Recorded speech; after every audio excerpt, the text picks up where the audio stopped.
Hi friends, welcome to stocks corner. ఇవాళ market updates క్విక్గా discuss చేద్దాం. Please check in to the video. ఈ market updates కనుక మనం చూసినట్లయితే ఈరోజు రికార్డ్ హైలో మనకు బెంచ్ మార్క్ ఇండిసెస్ అన్ని పెర్ఫామ్ చేశాయి. సో మనకు వరుసగా ఫోర్త్ డే కూడా ఈరోజు మార్కెట్ పాజిటివ్లోనే క్లోజ్ అయింది. సో ఓవరాల్గా మనకు నిఫ్టీ అయితే 8 నెలల హై మార్క్ని టచ్ అయింది. అలాగే బ్యాంక్ నిఫ్టీ కూడా రికార్డ్ హైని టచ్ అయింది. సో ఆల్మోస్ట్ 57,049 పైన క్లోజ్ అయింది. దాదాపుగా 0.5% వరకు రికార్డ్ హైలో బ్యాంక్ నిఫ్టీ అయితే క్లోజ్ అయింది. అన్ని సెక్టార్స్లో మనం బయింగ్ అనేది చూసాము. సో ఆ డీటెయిల్స్ చెక్ చేసే ముందు ఒకసారి మనం ఈ రోజు మార్కెట్ ఒకసారి చెక్ చేద్దాం. ఇవాళ మార్కెట్ కనుక మనం చెక్ చేసినట్లయితే సెన్సెక్స్ 256 పాయింట్స్ పెరిగి 82,445 దగ్గర క్లోజ్ అయింది. అలాగే నిఫ్టీ 100 పాయింట్స్ పెరిగి 25,103 దగ్గర క్లోజ్ అయింది. బ్యాంక్ నిఫ్టీ 261 పాయింట్స్ పెరిగి 56,839 దగ్గర క్లోజ్ అయింది. నిఫ్టీ మిడ్ క్యాప్ 100 664 పాయింట్స్ పెరిగి 59,674 దగ్గర క్లోజ్ అయింది. అలాగే నిఫ్టీ ఫార్మా 142 పాయింట్స్ పెరిగి 21,826 దగ్గర క్లోజ్ అయింది. ఓవరాల్ గా ఈ రోజు టాప్ గెయినర్స్, టాప్ లూజర్స్ ఈ విధంగా ఉన్నాయి.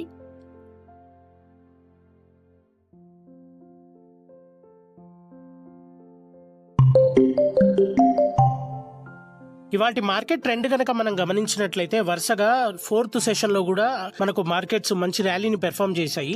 నిఫ్టీ అయితే దాదాపుగా ఇంట్రాడే సెషన్ లో 25,160 లెవెల్ ని టచ్ అయింది. సో ఆల్మోస్ట్ ఇది గడిచిన 8 నెలల్లోనూ ఇదే హైయెస్ట్ పాయింట్. అన్ని సెక్టార్స్ లో మంచి బయింగ్ అనేది కూడా చూసాము, except real estate sector. So overall గా మనకు క్లోజింగ్ వచ్చేసరికి సెన్సెక్స్ 256 పాయింట్స్ పెరిగి అంటే ఆల్మోస్ట్ 0.31% పెరిగింది. నిఫ్టీ అయితే 100 పాయింట్స్ పెరిగి అంటే 0.4% వరకు పెరిగింది. బ్రాడర్ మార్కెట్ ఇండిసెస్ కూడా మంచి అవుట్ పెర్ఫామ్ చేశాయి. నిఫ్టీ మిడ్ క్యాప్ ఇండెక్స్ అయితే 1% పెరగా, స్మాల్ క్యాప్ ఇండెక్స్ అయితే 1.2% వరకు పెరిగింది. ఇన్వెస్టర్స్ వెల్త్ అయితే 3.9 lakhs crores వరకు పెరిగింది. సో అలాగే మనం బ్యాంక్ నిఫ్టీ గురించి కూడా చెప్పుకోవాలి.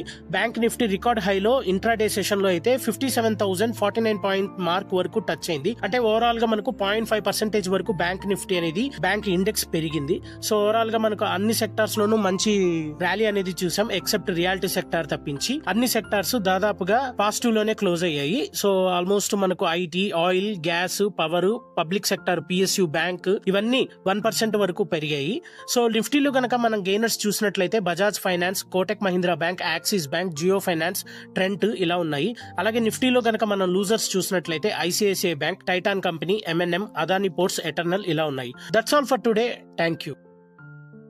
ఇలాంటి మార్కెట్ అప్డేట్స్ గురించి డైలీ తెలుసుకోవాలనుకున్నా, స్టాక్ మార్కెట్ గురించి నాలెడ్జ్ గెయిన్ చేయాలనుకున్నా మన ఛానల్ని సబ్స్క్రైబ్ చేయండి. Stocks corner by Sivanath.